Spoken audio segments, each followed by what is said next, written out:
Hi everyone, the theme for the beginning of this week is variable practice. I have a whole video series on what variable practice is, the science behind it, why it's important, ideas for how to do it.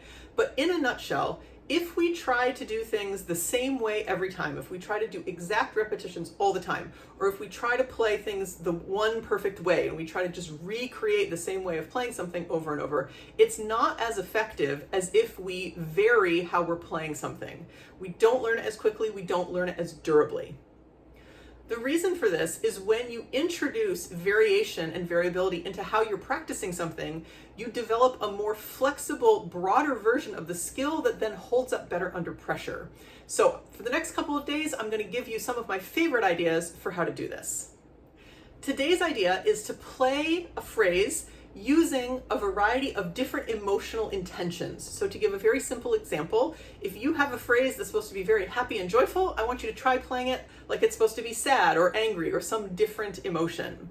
What happens when you do this is you really have to change how you're using your expressive tools, your articulation, your vibrato, your dynamics, your bow placement, everything that goes into creating expression, and you learn a lot from that. I will say for myself that more often than not, when I play something in an opposite emotion, it sometimes sounds better that way than my intention. It's not that it's supposed to be happy and I misunderstood and it's actually supposed to be angry, for instance, but playing it in a way that I'm trying to convey anger actually makes the happy, joyful nature come across better in a way that's unexpected. And so sometimes, say maybe the articulation I'm using when it's angry actually makes it sound more happy. I'll change the way I was thinking about my articulation, and I wouldn't have discovered that had I not done it in a different emotion.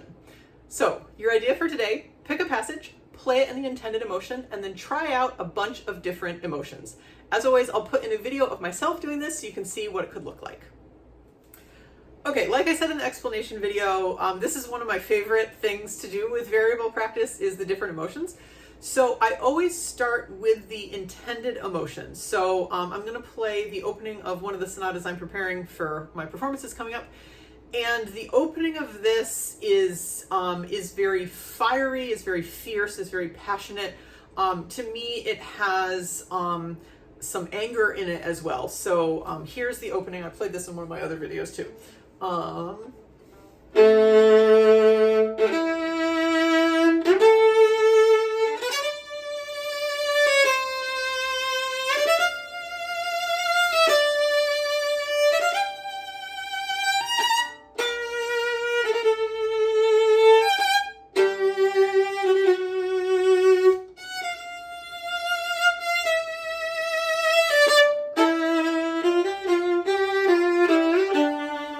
That far.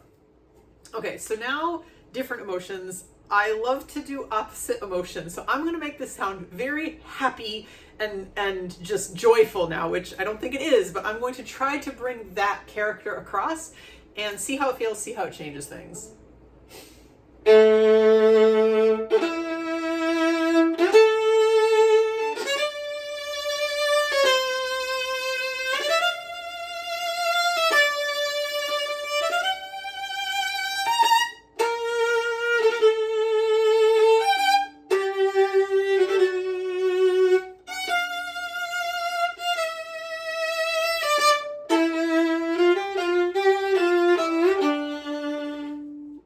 I missed a shift, but it was interesting to try to play it that way.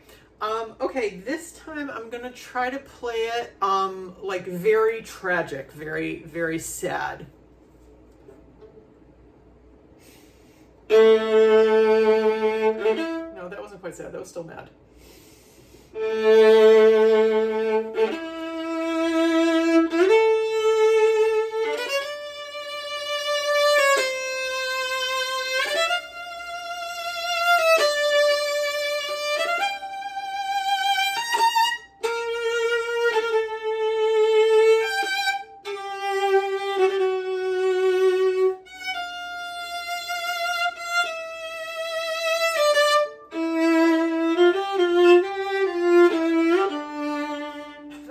Harder than I thought it was going to be.